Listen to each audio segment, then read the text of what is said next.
Shalom, selamat pagi semuanya. Selamat datang di Maranatha. Mari kita beribadah kepada Tuhan. Yang kebagian doa pembukaan siapa ya? Oh, Pak Adi. Silakan Pak Adi. Sana tadi cari.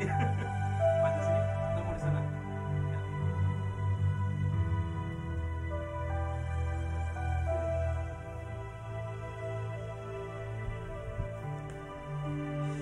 Selamat pagi jemaat yang dikasihi Tuhan. Kita boleh bersyukur di tempat ini. Roh Kudus selalu memimpin kita. Kita bisa bersekutu, baik yang di rumah juga mungkin atau di mana melalui Zoom. Kita boleh bersama-sama memuji, memuliakan Tuhan, dan terlebih mendengar firman Tuhan. Dan pada hari ini juga kita boleh diingatkan melalui perjamuan kudus bahwa Tuhan Yesus telah mati untuk mengampuni dosa kita. Mari kita berdoa. Tuhan Allah Bapa kami bersyukur Tuhan, hari ini kami semua boleh berkumpul di tempat ini. Semua karena kasih sayang Tuhan kepada kami. Tuhan, hari ini selain kami boleh diingatkan untuk selalu memuji dan memuliakan nama Tuhan, kami hendak mendengar firman-Mu Tuhan. Biarlah firman-Mu boleh menuntun jalan hidup kami. Kami serahkan Tuhan kebaktian ini dari mula sampai akhir. Di dalam nama Tuhan Yesus. Amin.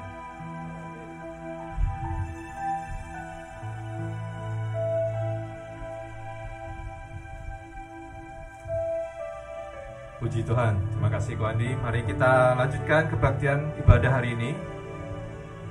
Kita nyanyikan, kita berdoa supaya Tuhan hadir bersama kita. Kita boleh merasakan hadirat Tuhan dan Roh Kudus ada di dalam hati kita. Mari kita nyanyikan bersama-Mu Bapa.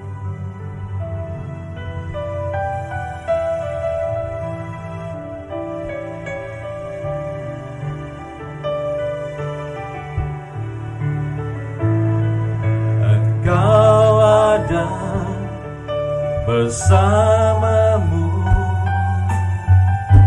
di setiap musim hidupku, tak pernah Kau biarkan ku sendiri.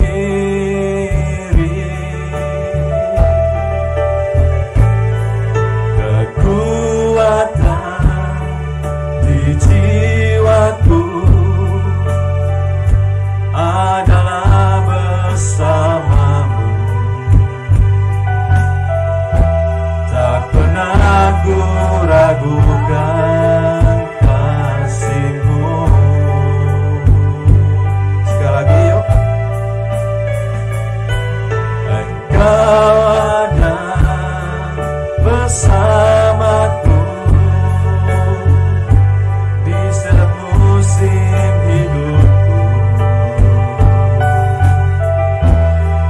Pernah Kau biarkan ku sendiri.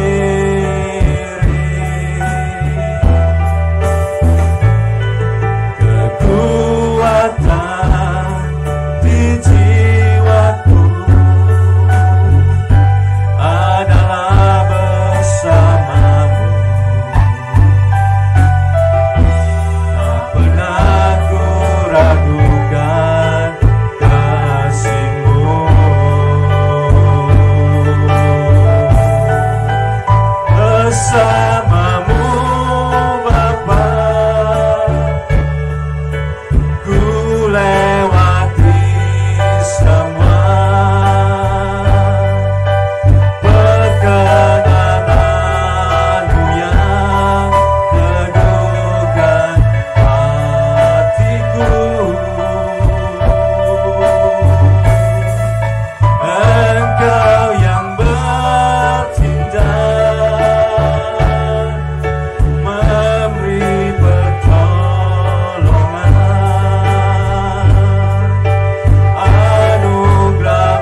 anugerah Tuhan begitu besar buat kita semua.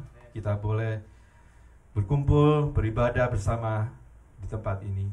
Sungguh karena anugerah dan kasih karunia Tuhan. Pujian berikutnya kita mau nyanyikan sambil berdiri. Mungkin saya lihat di sini banyak yang sudah pernah ke Israel, dan puji Tuhan, dan Israel, Yerusalem adalah tempat yang istimewa buat kita umat Kristen. Ada tanda-tanda zaman ada kita bisa lihat di Israel. Mari kita puji Tuhan.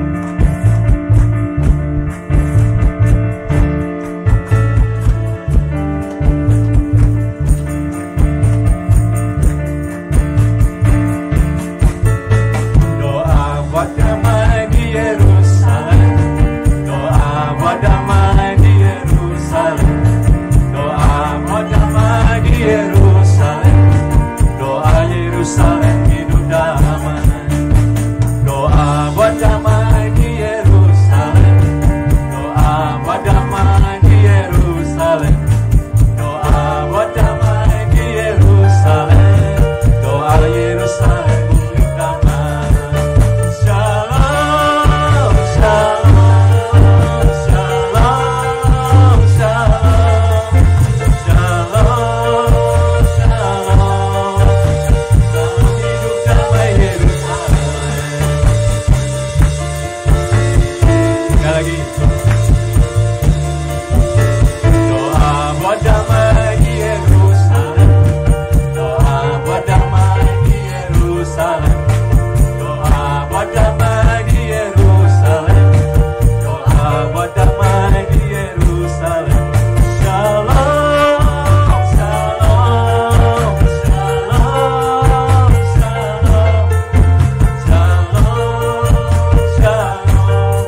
harapan umatnya. Sekali lagi.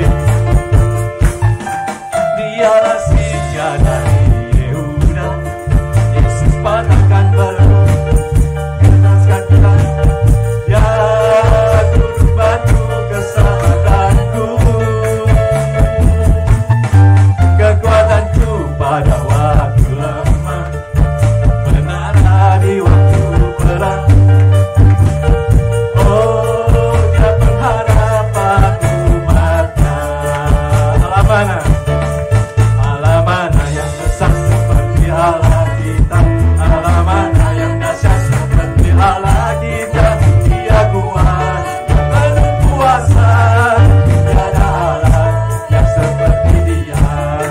Dia puaskan jiwa yang dahaga, Dia direndam sukacita, bersorak-sorak ke semua orang yang takut akan Tuhan. Hosana, Hosana, Hosana.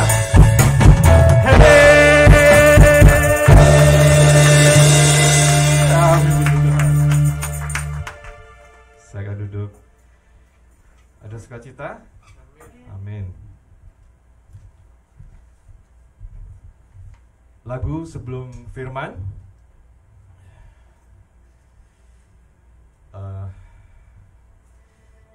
Di dalam penderitaan, di dalam hidup ini kita sering menghadapi cobaan dan juga permasalahan, dan kadang kita susah untuk menyerahkan diri pada Tuhan. Lagu ini mengajarkan kepada kita untuk mempunyai iman, beriman, dan menyerahkan, berserah kepada Tuhan. Mari kita nyanyikan, kita puji Tuhan.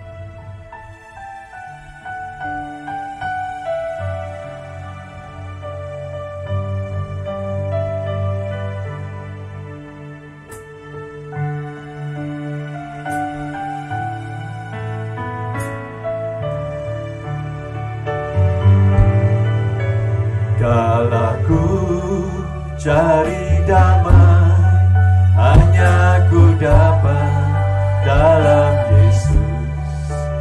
Kalahku cari ketenangan, hanya ku temui di dalam Yesus. Tak satu pun dapat menghiburku, tak seorang pun dapat menolongku. Hanya Yesus jawaban hidupku.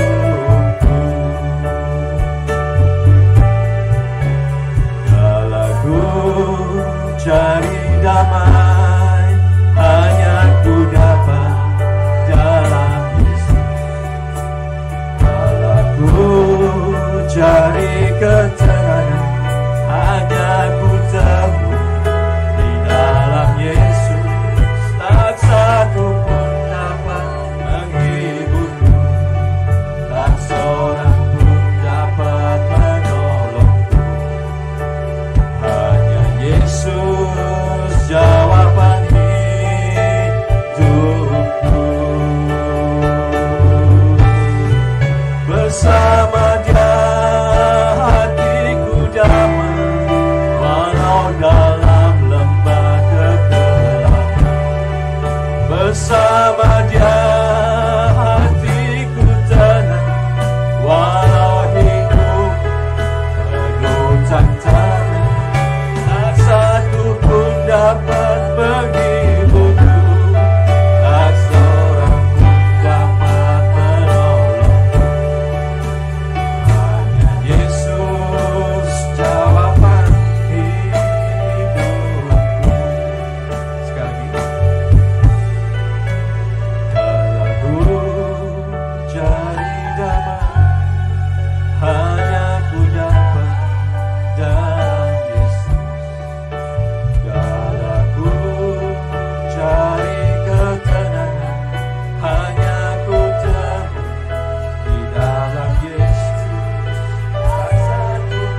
jawaban dalam kehidupan kami di tengah dunia yang penuh dengan ketidakpastian, di tengah dunia yang penuh dengan ketakutan.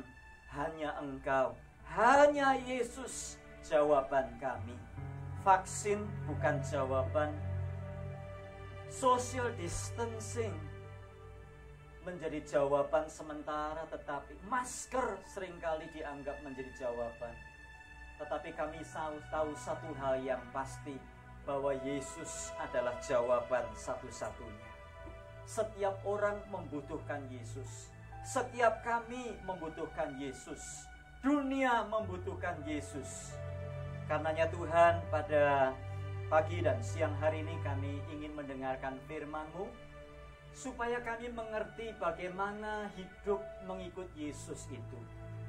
Bukan sekedar beragama, bukan sekedar ke gereja, bukan sekedar ikut perjamuan, tapi sungguh-sungguh bagaimana menjadi pengikut Kristus. Karenanya Tuhan, bukakan hati pikiran kami, supaya kami mengerti sabda-Mu.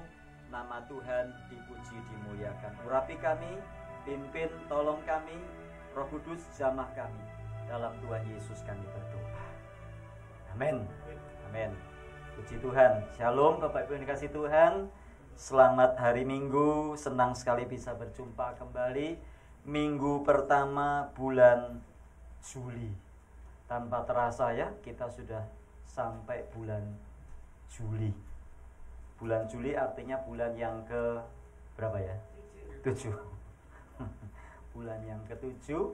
Sebentar lagi bulan yang ke-8. 8, 9, 10, 11. Natalan lagi, saudara ya. Baik, kita akan membuka firman Tuhan, melanjutkan apa yang sudah saya janjikan.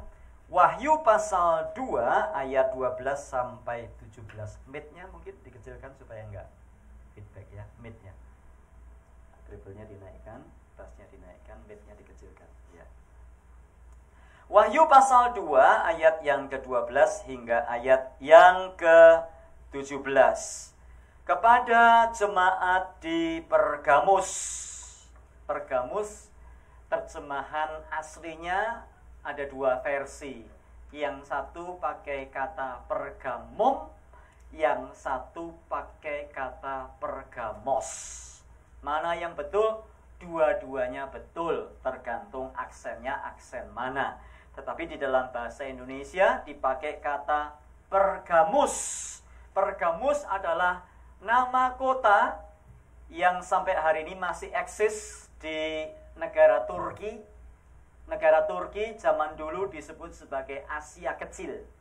Jadi kalau kita membaca Wahyu pasal yang kedua dan Wahyu pasal 3, ada pesan-pesan Tuhan Yesus secara khusus kepada gereja-gereja yang ada pada waktu itu. Dimulai dengan gereja Efesus. Efesus juga nama kota. Lalu setelah itu kita sudah belajar bulan lalu kepada gereja di Smyrna. Smyrna juga nama kota. Jadi kalau Smyrna hari ini namanya Izmir. Kalau Pergamus hari ini namanya Bergama. Jadi kalau sudah pergi ke Turki hari ini jangan cari Pergamus, nggak ketemu. Tapi kalau cari Bergama ketemu. Saudara, ya tadi Andrea sudah bilang sudah sebagian besar ke Israel, sebagian besar nanti ke Turki ya. Saudara, supaya kita belajar 7 gereja. Gereja Efesus, Efesus itu kota besar. Smyrna, Smyrna itu kota yang paling indah. Nah, sekarang pesan Tuhan Yesus kepada jemaat di Pergamus. Saya geser sedikit nggak apa-apa ya. Saya kok nggak lihat Hendra itu rasanya kurang sukacita gitu. Jadi saya agak kesini biar kelihatan itu. Lama nggak ketemu saudara, orang Texas. Ya. Puji Tuhan. Jadi pesan ini adalah pesan Tuhan Yesus kepada jemaat di Pergamus. Mari kita baca sama-sama ayat 12. Dan tuliskanlah kepada malaikat jemaat di Pergamus. Yang dimaksud malaikat jemaat itu pemimpin gereja di Pergamus. Jadi istilah pada masa lalu, pemimpin gereja itu disebut malaikat jemaat. Mengapa? Karena karena dialah yang memimpin jemaat. Boleh dikatakan ya pendeta atau penatua. Jadi pesan ini ditujukan kepada penatua, kepada pemimpin jemaat di Pergamus. Nah, siapa dia? Kalau kita membaca sejarah, saudara yang dikasih Tuhan, kita akan melihat bahwa salah satu pemimpin gereja Pergamus pada waktu itu namanya adalah Antipas. Nah, nanti kita baca di dalam ayat yang ke-13. Antipas dilantik sendiri oleh Yohanes, Rasul Yohanes, untuk menjadi pemimpin gereja di Pergamus. Inilah firman Dia yang memakai pedang yang tajam dan bermata dua. Jadi inilah firman dari Tuhan Yesus yang dikatakan di situ memakai pedang yang tajam dan bermata dua. Nah, pesan Tuhan Yesus setiap kali julukan atau gelar yang diberikan kepada Tuhan Yesus berbeda-beda. Kalau kita membaca pasal 2 kepada jemaat di Efesus, ayat yang pertama dikatakan, inilah firman dari Dia yang memegang ketujuh bintang itu di tangan kanannya, yang berjalan di antara ketujuh kaki dian emas. Jadi kalau kita membaca surat kepada jemaat atau pesan kepada jemaat di Efesus, Yesus disebutkan sebagai inilah firman dari Dia yang memegang ketujuh bintang itu. Kemudian kalau kita membaca ayat yang ke-8, dikatakan inilah firman dari yang awal dan yang akhir, yang telah mati dan hidup kembali. Jadi Yesus disebutkan di dalam pesannya kepada jemaat di Smyrna sebagai firman. Dia adalah firman dari yang awal dan yang akhir. Yesus disebut sebagai yang awal dan yang akhir. Tetapi kepada gereja di Pergamus, Yesus memperkenalkan dirinya, inilah firman dari Dia yang memakai pedang yang tajam dan bermata dua. Bapak Ibu bisa melihat perbedaannya? Tadi yang pertama dikatakan, inilah firman dari Dia yang memegang 7 bintang. Ini yang kedua kepada jemaat di Smyrna, inilah firman dari Dia yang awal dan yang akhir. Cool ya? Tetapi kepada gereja di Pergamus, firman Tuhan berkata, inilah firman dari Dia yang memegang pedang yang tajam dan bermata dua. Wah, ngeri banget ya. Saudara, kira-kira kalau saya datang khotbah di Maranatha bawa pedang, kira-kira saudara berani duduk di dekat saya? Saudara, enggak ada yang berani.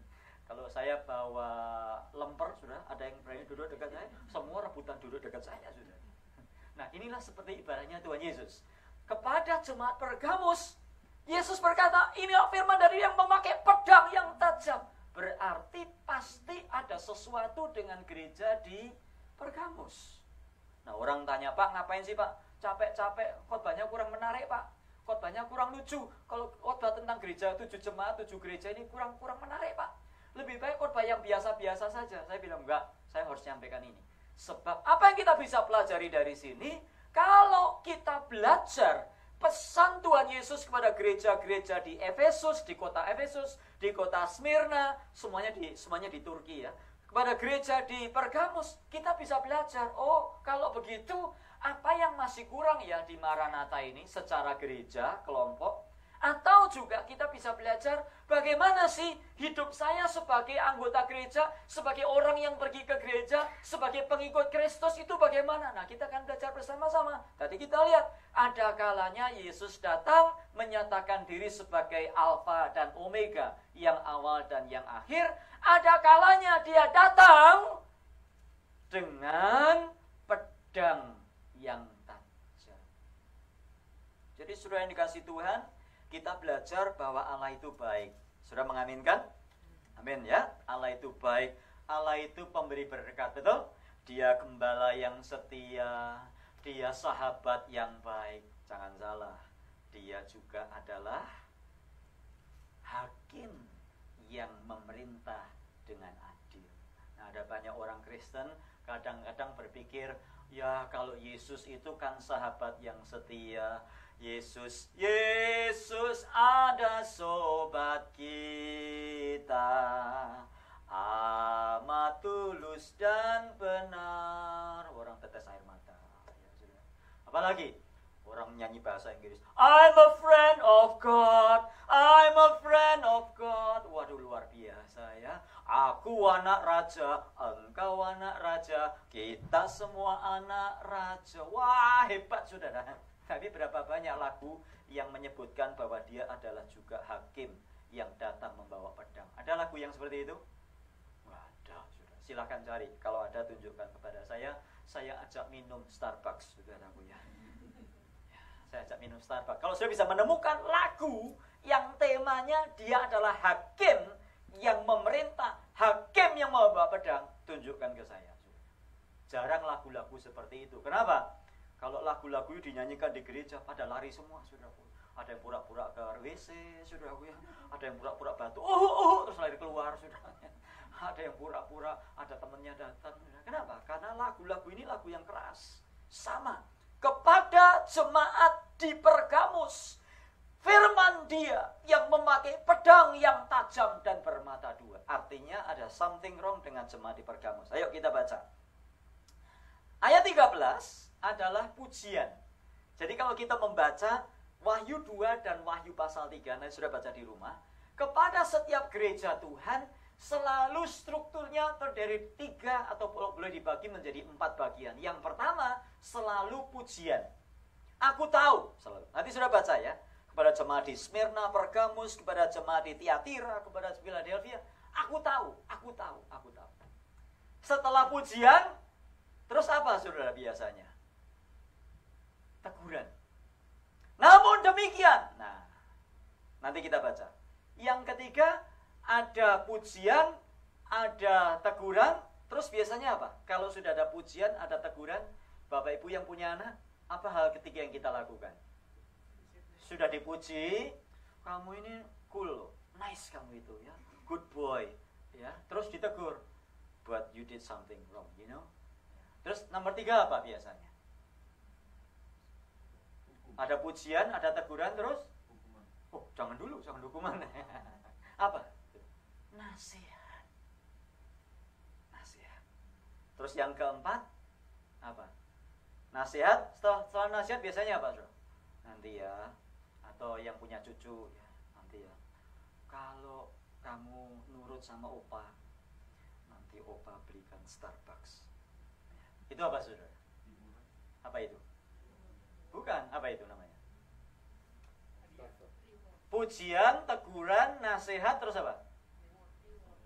Reward atau reward belum terjadi kok. Kau sudah dikasih lah. Apa? Kalau reward yang belum reward yang belum diberikan apa namanya? Promise, janji. Selalu kita lihat. Nanti Bapak Ibu bulan depan kalau Tuhan izinkan kita masih bisa kumpul lagi, sudah. Kita baca jemaat di Tiatira, sama strukturnya. Jadi Wahyu pasal 2 dan Wahyu pasal 3 strukturnya sama. Selalu dimulai dengan pujian yang dimulai dengan kata aku tahu. Terus kemudian yang kedua, teguran. Yang ketiga, nasihat. Yang keempat, janji. Ingat ya. Jadi kalau saya datang lagi, saya tanya 4 hal struktur. Nah, sudah mesti baca. Pujian, teguran, nasihat, janji. Pujiannya apa saudaraku? Ayat 13. Aku tahu di mana engkau diam. Yaitu di sana, di tempat tahta iblis. Dan engkau berpegang kepada namaku. Dan engkau tidak menyangkal imanmu kepadaku. Juga tidak pada zaman Antipas, saksiku yang setia kepadaku. Yang dibunuh di hadapan kamu, di mana iblis diam. Ya, ini pujian. Pujiannya apa yang pertama? Aku tahu di mana engkau diam. Jadi jemaat atau gereja Pergamus, orang-orang Pergamus, orang-orang Kristen di Pergamus dipuji oleh Tuhan Yesus karena apa? Karena Tuhan Yesus tahu di mana mereka tinggal. Di mana mereka tinggal? Di tempat tahta iblis. Waduh, kita bertanya-tanya, ini maksudnya tahta iblis apa ya? Nah, kalau kita membaca di sini, saudara yang dikasihi Tuhan, kita perlu melihat sejarahnya kota Pergamus dan gereja Pergamus sedang terjadi apa. kenapa kok dikatakan mereka diam di tahta iblis? Apa mereka tinggal sama-sama dukun? Apa mereka tinggal di mana? Enggak, saudaraku. Yang dimaksud dengan tahta iblis di sini ada beberapa hal. Yang pertama, kota Pergamus adalah ibu kota provinsi Asia Kecil pada waktu itu. Jadi, sudah dikasih Tuhan, daerah Timur Tengah, Middle Eastern pada waktu itu, mereka ada di bawah penindasan dan penjajahan Romawi.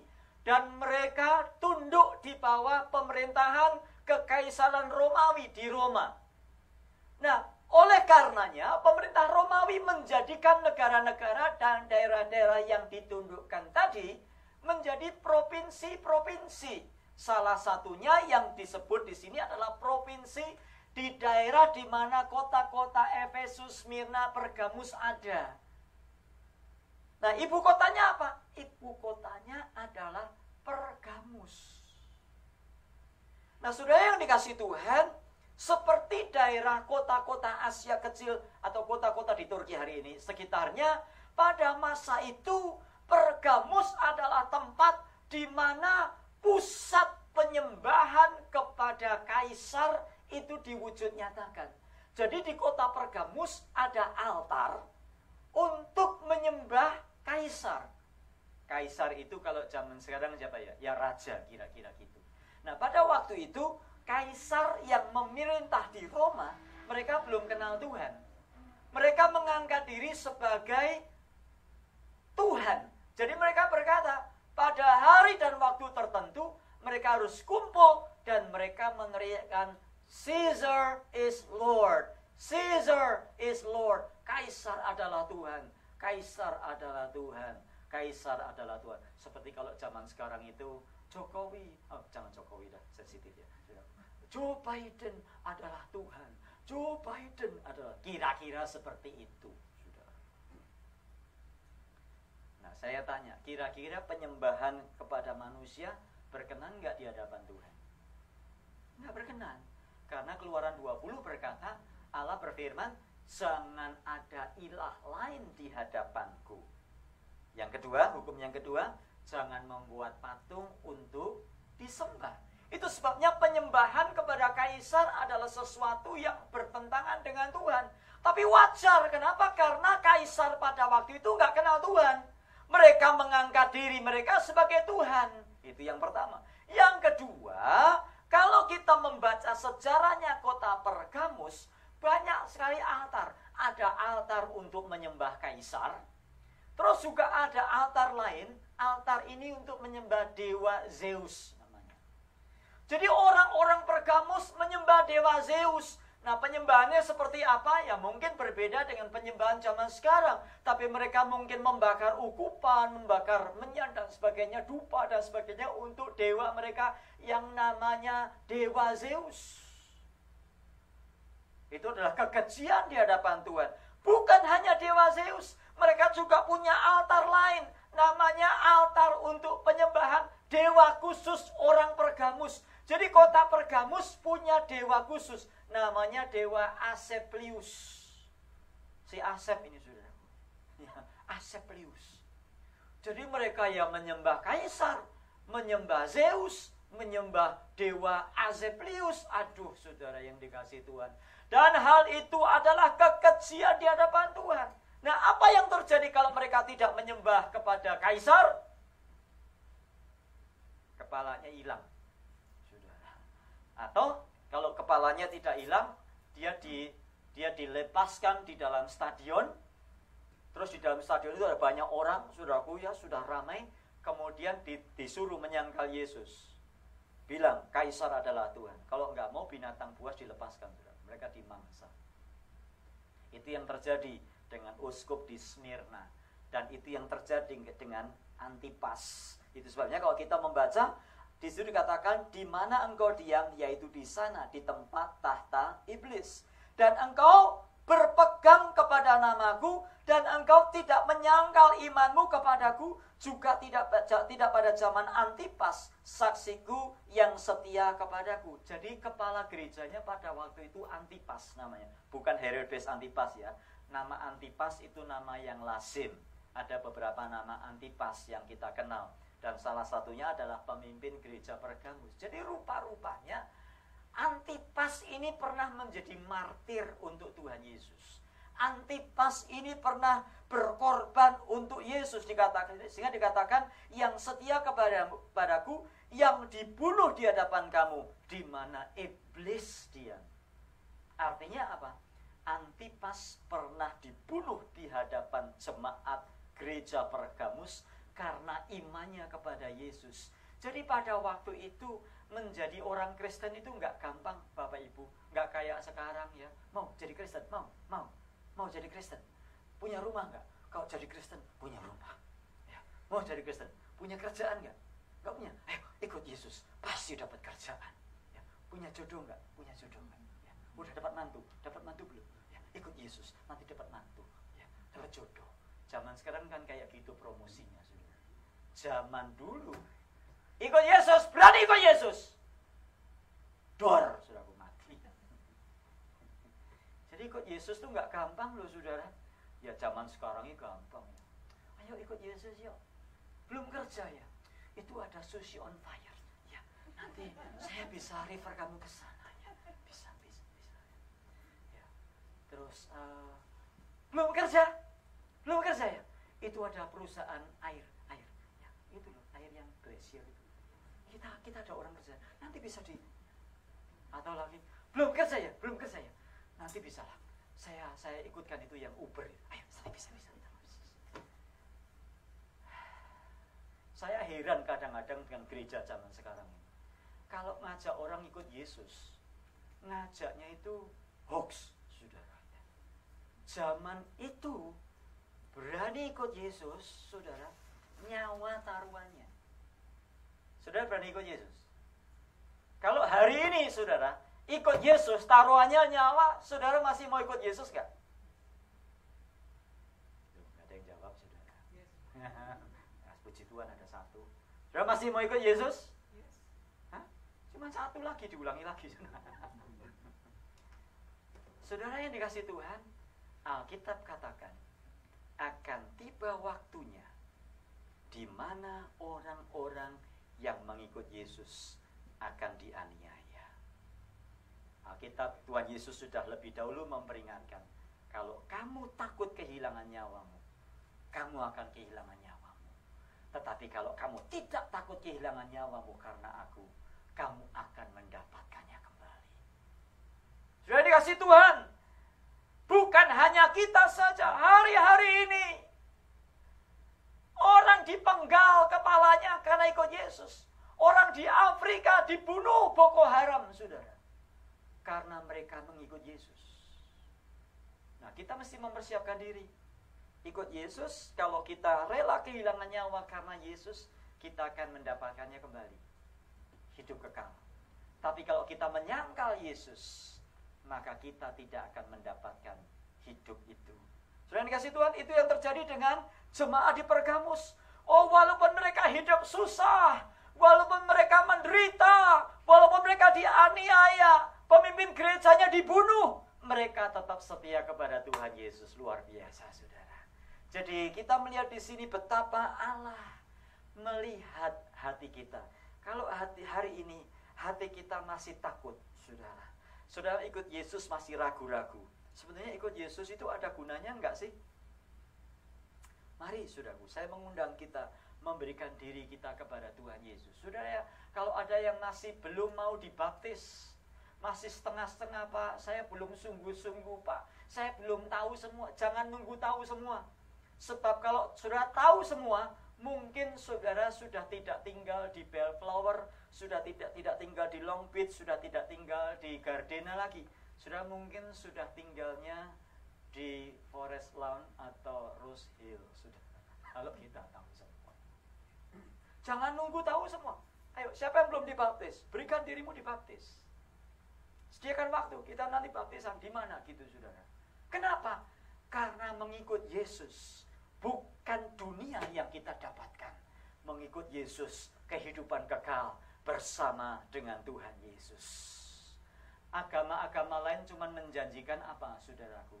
Ayo, ya agama apa nanti ke surga. Tapi belum ada jaminan.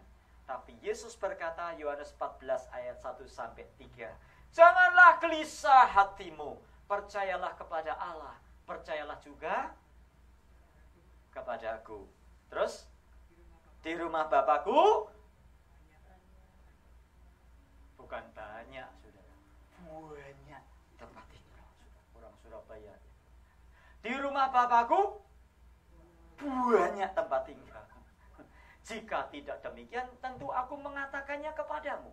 Sebab aku pergi ke situ untuk menyediakan tempat bagimu. Dan kalau aku sudah pergi ke situ dan menyediakan tempat bagimu, aku akan datang kembali dan menjemput kamu, supaya di mana aku berada, kamu pun berada. Makanya orang yang mengikut Yesus, kalau meninggal bukan lagi semoga arwahnya diterima di sisi Tuhan yang Maha Kuasa. Semoga arwahnya diterima di sisi Allah yang Maha Kuasa. Semoga dilapangkan jalannya. Ini dulu mesti pekerjaannya DPU ini, dilapangkan jalannya. Ada lagi yang ucapannya, semoga diterangi jalannya. Ini pekerja PLN dulu. Tapi orang Kristen apa? Pengikut Yesus apa, saudara? Pengikut Yesus ucapannya apa? Ikut Yesus ucapannya apa kalau meninggal? Pulang ke rumah Bapa. Bukan pergi, sudah pulang. Dia sudah pergi, jangan bilang gitu. Mamamu di mana? Oh, dia udah pergi. Pergi kemana? Ya pokoknya pergi aja. Jangan bilang pergi. Bilang coming home. Enak ya, saudara. Jadi bagi orang percaya pengikut Yesus, kalau kita meninggal, kita kemana, saudara? Pulang ke rumah Tuhan. Ya, I'm coming home. Bukan semoga. Rest in peace. Wah, kayaknya nyaman ya, saudara ya. Rest itu apa? Istirahat, tidur, istirahat. In, di dalam. Peace apa? Damai. Biarpun waktu hidup banyak utang, saudara. Waktu pulang, ya peace, saudara. Itu loh, saudara. Itu yang Tuhan janjikan. Jadi hari ini, kalau ada yang masih ragu-ragu ikut Yesus, ayo, saudaraku, cepat buka hati. Tuhan Yesus, aku mau ikut Engkau, Tuhan. Aku mau tinggalkan yang lain-lain. Aku mau ikut Engkau, Tuhan. Karena di dalam Engkau, Yesus, ada jaminan. Sekalipun ikut Engkau, tidak mudah. Sekalipun ikut Engkau, susah jalannya. Aku ikut Engkau, Tuhan Yesus. Karena aku tahu, when I die, I'll be coming home. Nikmat ya, saudara. Ya, sudah. Saya mau tanya, ini virus corona kira-kira selesainya kapan? Kira-kira. Wah, kita yang di LA baru saja lepas masker, sudah. Yes. Dalam ruangan nggak usah pakai masker. Yes. Dikasih tahu lagi kemarin dari public health. Regardless the vaccination, put on your mask. Wah, yang di Indonesia sudah, Bali sudah mau dibuka, sudah. Yang citizen di sini sudah pada mau pulang lewat Bali, saudara. Indonesia tutup lagi, saudara. Kenapa? Bayangkan, yang kena itu baru yang terdeteksi loh ya. Yang terdeteksi itu kemarin 27.000 yang kena ya. Setiap hariannya itu 25.000, 27.000. Nah, kenapa kok yang terdeteksi cuma dikit? Indonesia itu kan negara besar. Tapi kok yang kena cuma hariannya 27.000. Kenapa? Tahu? Nah, yang dites cuma dikit. Uang tesnya bayar, saudara. Tes itu kalau yang PCR swab itu, saudara, itu bayarnya paling murah 900.000. Sudah mau bayar 900.000 buat gitu? Mau? By the way, kalau Maranatha mau, saudara, misalnya kapan gitu ya, mau tes COVID gratis, saudara, let me know. Ya. Saya punya teman yang mau datang, dia resmi dari pemerintah ya, yang itu hasilnya dikasih lewat email, saudara. Orangnya mau travel kemana saja, asal minimum ada 10 orang yang mau tes. Enggak apa-apa, saudara ya. Nah, itu gitu di sini gratis kan, ditawari gratis. Di Indonesia bayar loh, saudara, 900.000. Lah gaji aja cuman nggak sampai 2 juta, saudara. Mau PCR 900.000. Ada juga yang namanya apa itu? Antigen. Antigen berapa bayarnya? 150. Itu pun masih banyak yang nggak mau. Nah, antigen banyak yang kadang-kadang nggak akurat, saudara. Katanya positif padahal negatif. Katanya negatif padahal positif. Nah, makanya di daerah-daerah banyak yang nggak dites.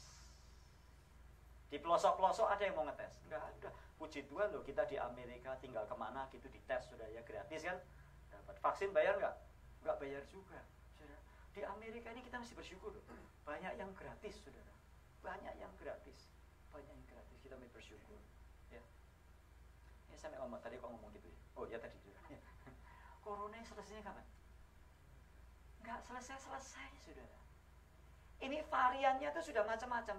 Sudah alfa, beta, delta. Habis delta apa? Gamma, alfa, beta, delta, gamma, epsilon.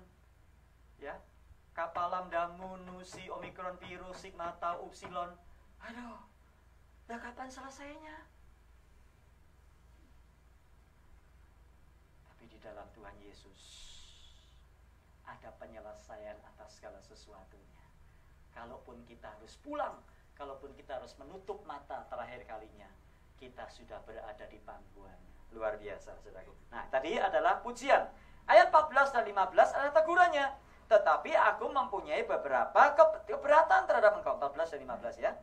Di antaramu ada beberapa orang yang menganut ajaran Bileam. Aduh, khotbahnya kok susah banget tuh ya. Tahu gitu tadi saya nggak ke gereja. Mending ke park aja barbecue 4th of July ya. Ke gereja ini khotbahnya kok berat banget. Ada Antipas, ada Bileam. Aduh, saya nggak ngerti nih. Ya. Ada beberapa orang yang menganut ajaran Bileam, yang memberi nasihat kepada Balak untuk menyesatkan orang Israel supaya mereka makan persembahan berhala dan berbuat zina. Demikian juga ada padamu orang-orang berpegang kepada ajaran pengikut Nikolaus. Aduh, ada Antipas, Bileam, Balak, Nikolaus. Aduh, pusing saya. Ayo, nggak usah pusing, saudara. Makanya ada pendeta di sini, tugasnya menjelaskan, saudara. Saya harap saudara masih terbangun. Amin. Kok ada yang tertidur, bangun, saudara. Menarik sekali. Saya mau berbicara berhari-hari loh. Susah loh ini. Ini khotbah tentang ini susah loh, saudara. Ada apa yang terjadi di situ? Tegurannya apa? Jadi gini, saudara. Tegurannya adalah ada orang-orang yang mengikuti ajarannya Bileam. Bileam itu siapa? Ini ceritanya pada masa lalu. Dulu sekali, saudaraku, sebelum gereja Pergamus ini, ceritanya orang Israel tertindas di Mesir karena pada waktu itu zamannya Yusuf.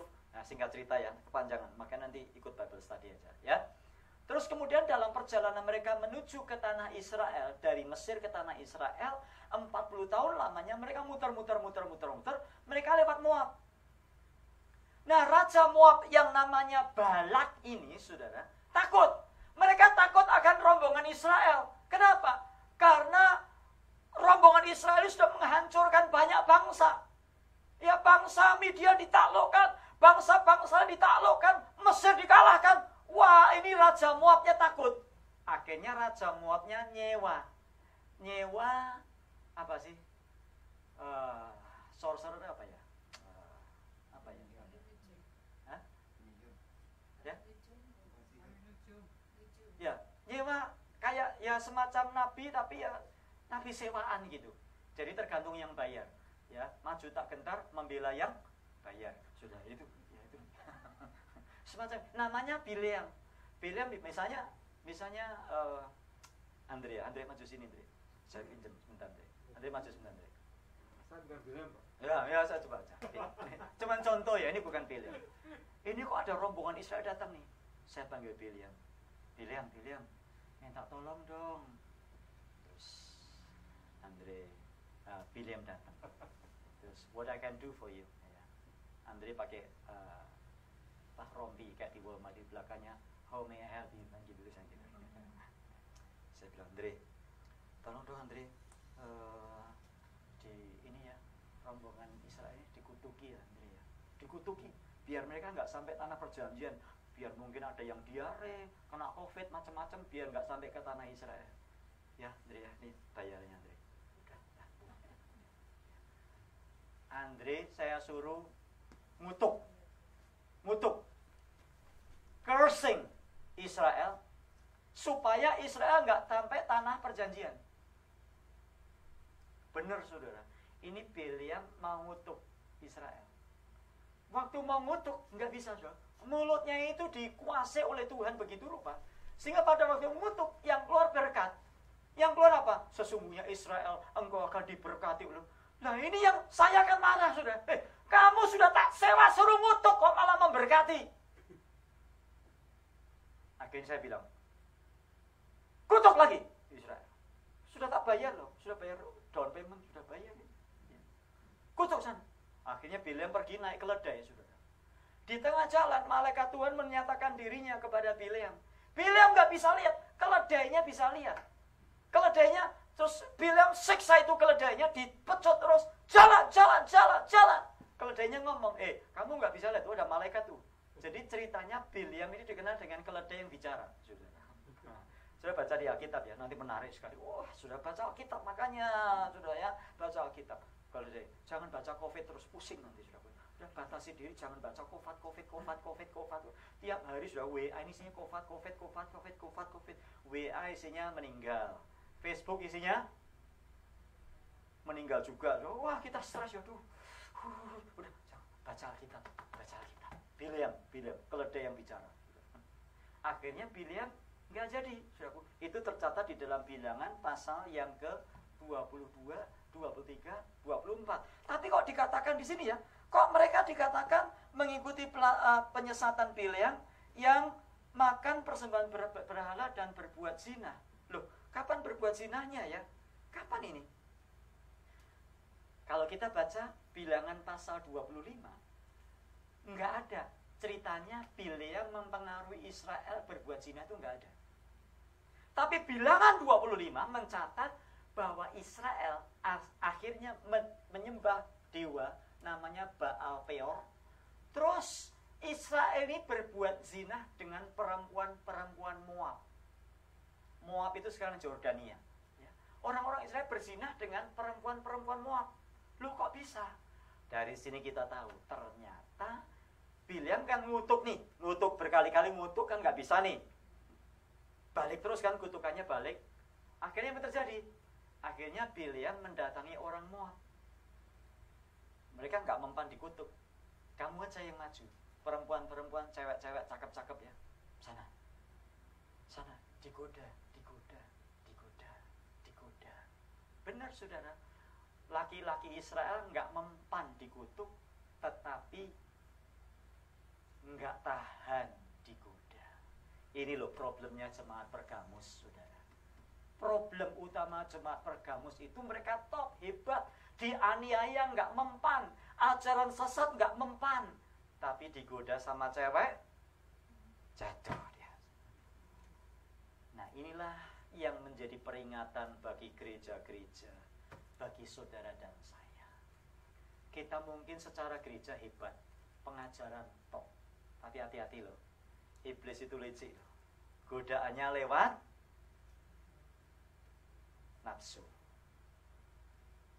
Kita mungkin setia ke gereja, kita mungkin setia baca Alkitab, kita mungkin ajaran-ajaran sesat kita babat semua, kita habisin saudara. Tapi hati-hati loh, godaan yang namanya nafsu ini kadang-kadang masuk dalam hidup kita. Kemurnian gereja itu perlu, kemurnian hidup, kesucian hidup itu perlu. Itu sebabnya saudara yang dikasih Tuhan, hati-hati ya. Mengikut Yesus saudara bukan hanya sekedar ke gereja. Mengikut Yesus perlu membiarkan Roh Kudus menyucikan hidup kita. Mengikut Yesus perlu mempertahankan kekudusan. Mengikut Yesus perlu mempertahankan diri dari segala godaan-godaan nafsu, saudara.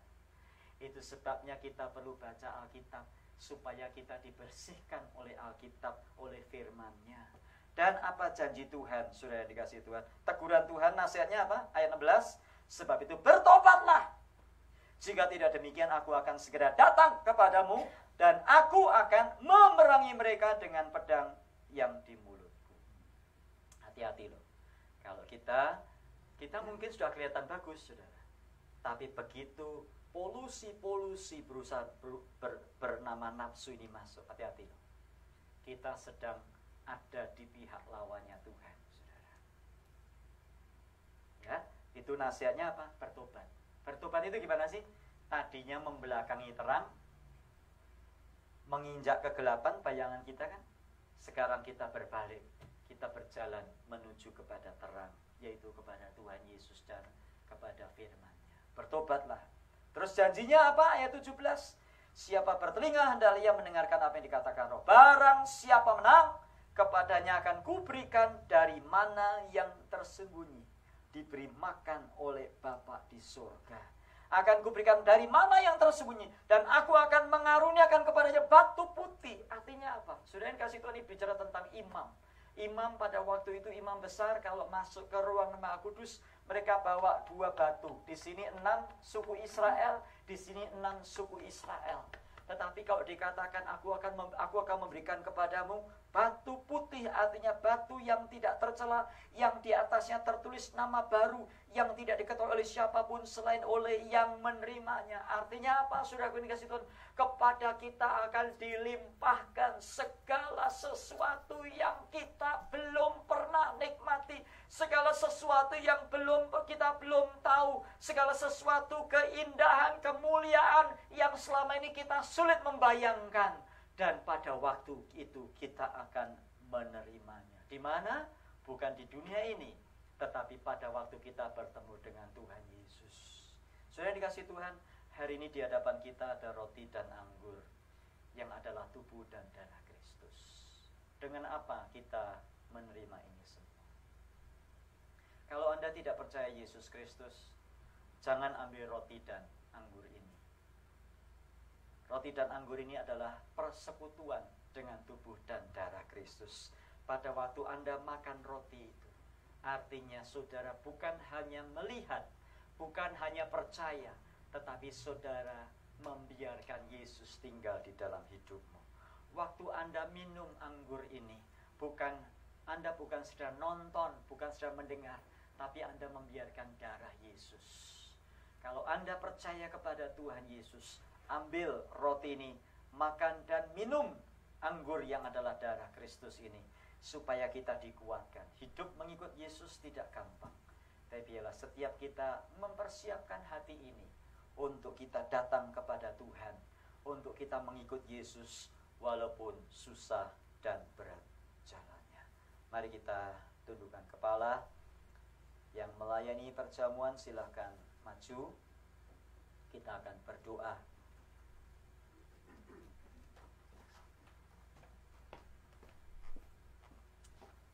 Haleluya. Terima kasih Tuhan. Haleluya. Terima kasih Tuhan. Terima kasih Tuhan.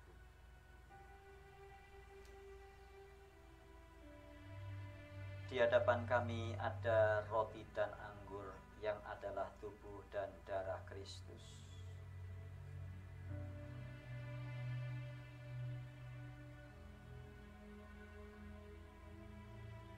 Sebelum kami mengambil bagian di dalamnya, kiranya Engkau menjamah dan menguduskannya terlebih dahulu.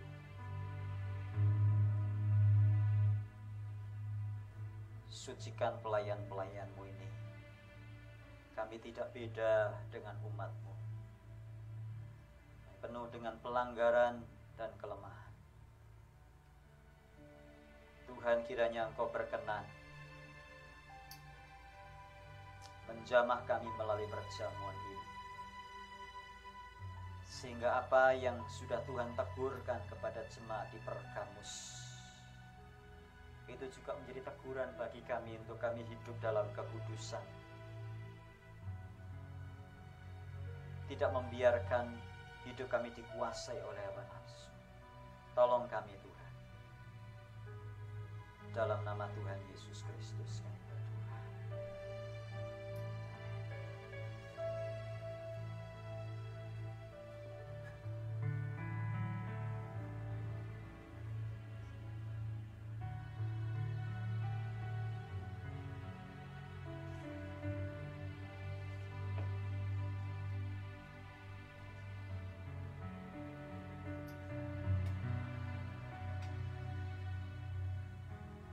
Pada waktu kita menerima roti dan anggur, ambil waktu untuk berdoa.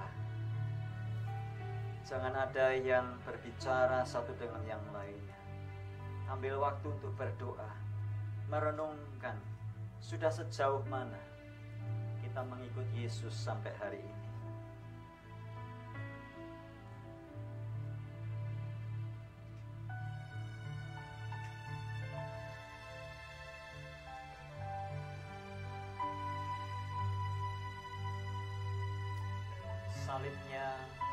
Salibnya selamanya mulia. Dosaku disucikan oleh darah Yesus.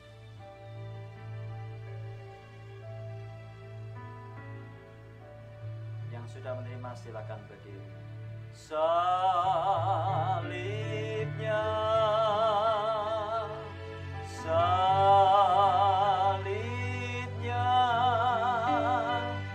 salibnya, selama mulia. Dosaku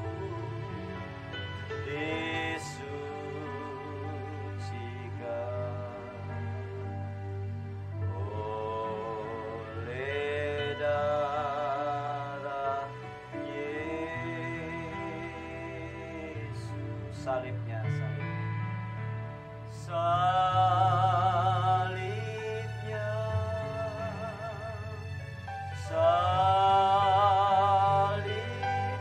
selamanya mulia, selamanya mulia. Hidupku disucikan, hidupku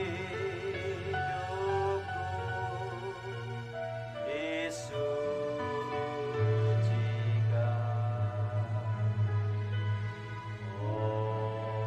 oleh darah Yesus. Salibnya, salibnya,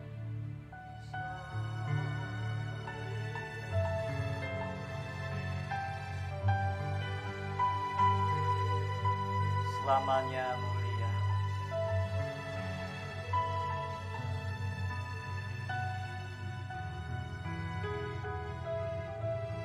Hidupku disucikan,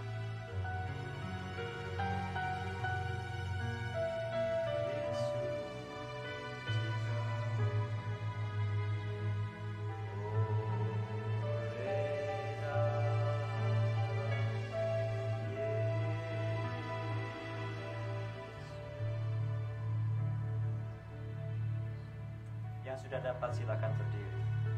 Yang bisa berdiri. Kalau Anda punya kelemahan tubuh dan tidak bisa berdiri, tidak usah berdiri.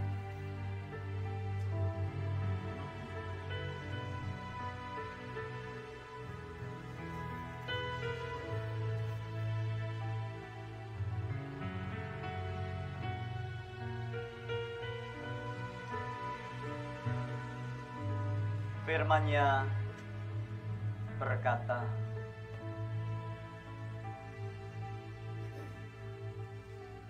demikian sebab apa yang telah kuteruskan kepadamu telah aku terima dari Tuhan, yaitu bahwa Tuhan Yesus pada malam waktu Ia diserahkan, Ia mengambil roti dan memecah-mecahkannya serta berkata, inilah tubuhku yang dipecahkan bagi kamu. Mari kita angkat roti. Inilah tubuhku yang diserahkan bagi kamu. Perbuatlah ini menjadi peringatan akan aku. Kita minum untuk mengingat, kita makan untuk mengingat pengorbanan Kristus. Mari kita makan bersama.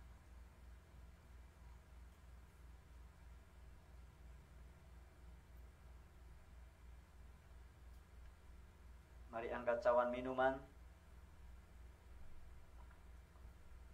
Demikian juga ia mengambil cawan sesudah makan lalu berkata, cawan ini adalah perjanjian baru yang dimeteraikan oleh darahku. Perbuatlah ini setiap kali kamu meminumnya, menjadi peringatan akan aku. Mari kita minum, mengingat Yesus dan bersyukur untuk darahnya.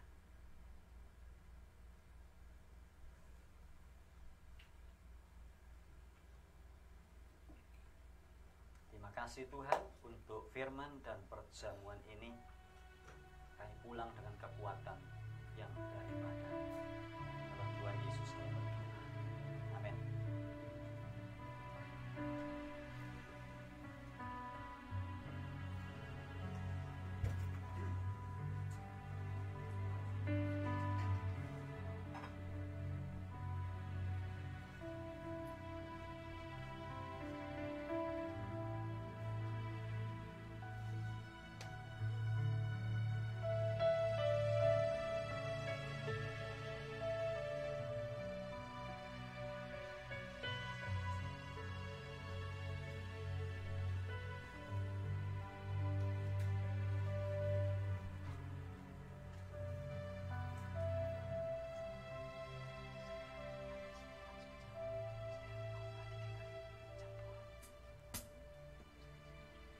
Terima kasih kepada Pak Yonas yang telah membawa firman Tuhan hari ini. Kita akan berdoa.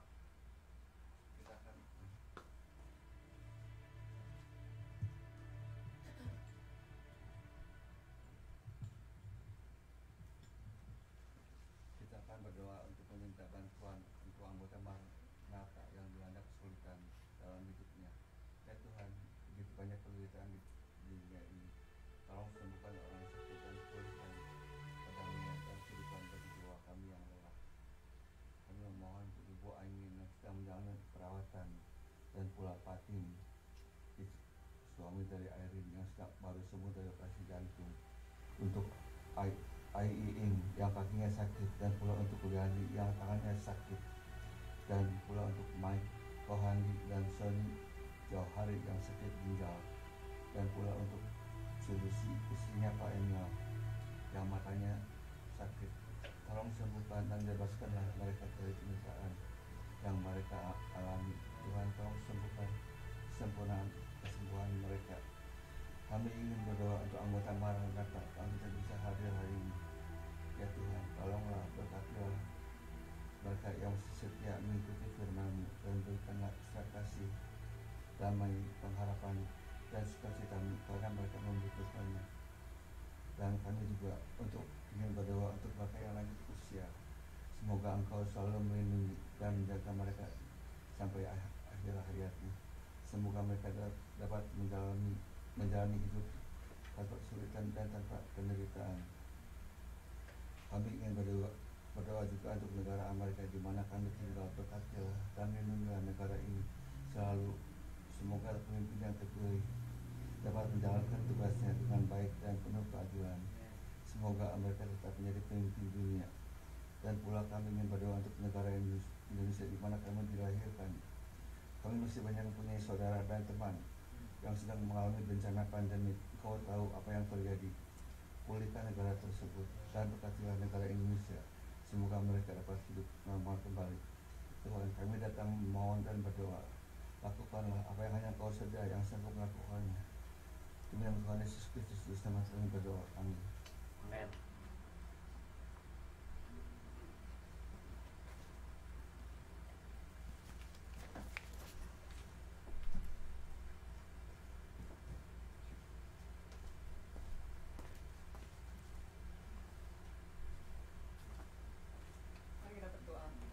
Tuhan Bapa kami dalam surga, terima kasih atas berkat dan kasih setia kepada setiap kami. Terima kasih ya Tuhan, saat ini ya Tuhan kami boleh menyediakan apa yang Kau sudah berkat yang Kau sudah berikan kepada kami ya Tuhan. Ini hanya sebagian ya Tuhan, tapi terima kasih Kau sudah mampukan kami untuk memberi ya Tuhan berkat yang melimpah. Dan biarlah persembahan ini ya Tuhan boleh Kau pakai untuk pelebaran kerajaan-Mu. Berkati tangan-tangan yang akan mengolah keuangan di sini ya Tuhan. biarlah Kau beri akal budi, beri hikmat, dan biarlah melalui uang ini ya Tuhan, kerajaan-Mu boleh diperlebarkan. Terima kasih, di dalam nama Tuhan Yesus kami berdoa. Amin.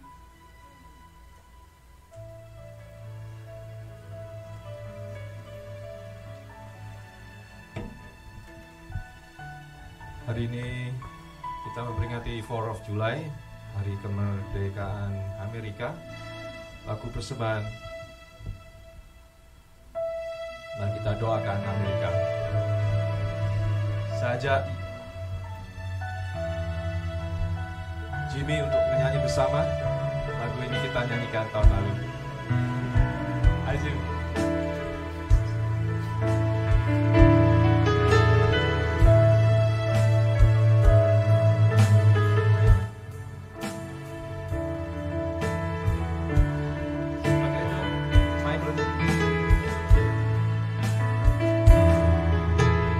Syukur untuk setiap rencanamu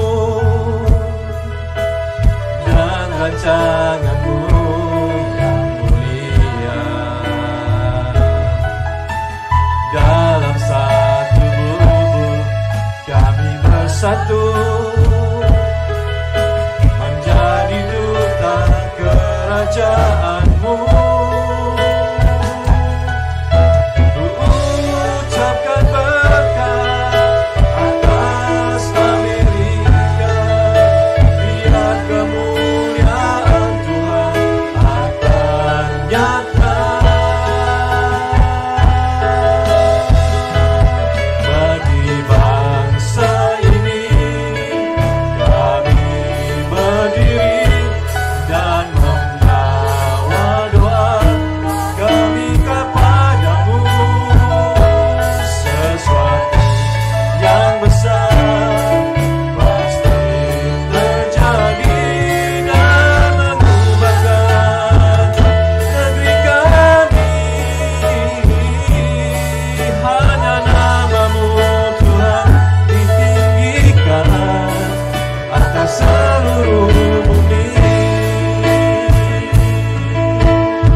Dalam jalan kebenaran-Mu, pancarkan kemuliaan-Mu. Ku ucapkan berkat atas Amerika, biar kemuliaan Tuhan akan nyata.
Bukan karena tidak mau ketemu Bapak Ibu. Saya jam 2 sudah mulai lagi ada tugas khotbah di West Covina, di Covina jam 2. Jadi saya punya waktu cuma 30 menit.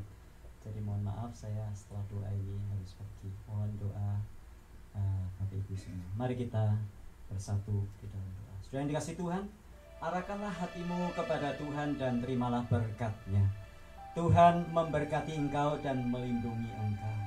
Tuhan menyinari engkau dengan wajah-Nya dan memberi engkau kasih karunia. Tuhan menghadapkannya wajahnya kepadamu dan memberi engkau damai sejahtera. Itu sebabnya jemaat yang kasih Tuhan, pulanglah, bawalah anugerah yang besar, pertolongan, keselamatan, perlindungan dari Allah Bapa, kasih dan rahmat-Nya di dalam Yesus Kristus, serta persekutuan dalam Roh Kudus yang menyertai kita sampai selama-lamanya. Amin. Tuhan memberkati.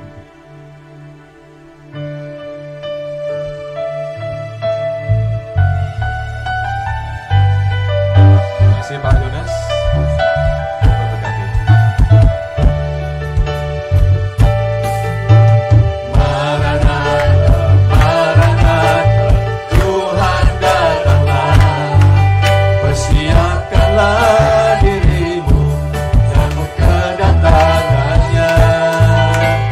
Maranatha, Maranatha, Kristus datanglah. Hari itu hari yang termulia. Haleluya, Tuhan datanglah dalam kemuliaan-Nya bersama para tebusan. Sambutlah Dia Raja, segala suku dan bahasa nyanyi sembah Sang Raja.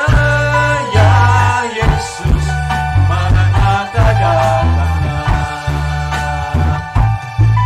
Haleluya, Tuhan datanglah dalam kemuliaan-Nya bersama para tebusan. Sambutlah Dia Raja, segala suku dan bahasa nyanyi sembah Sang Raja. Ya Yesus, Maranatha datanglah. Ya Yesus, Maranatha datanglah. Ya Yesus, Maranatha datanglah.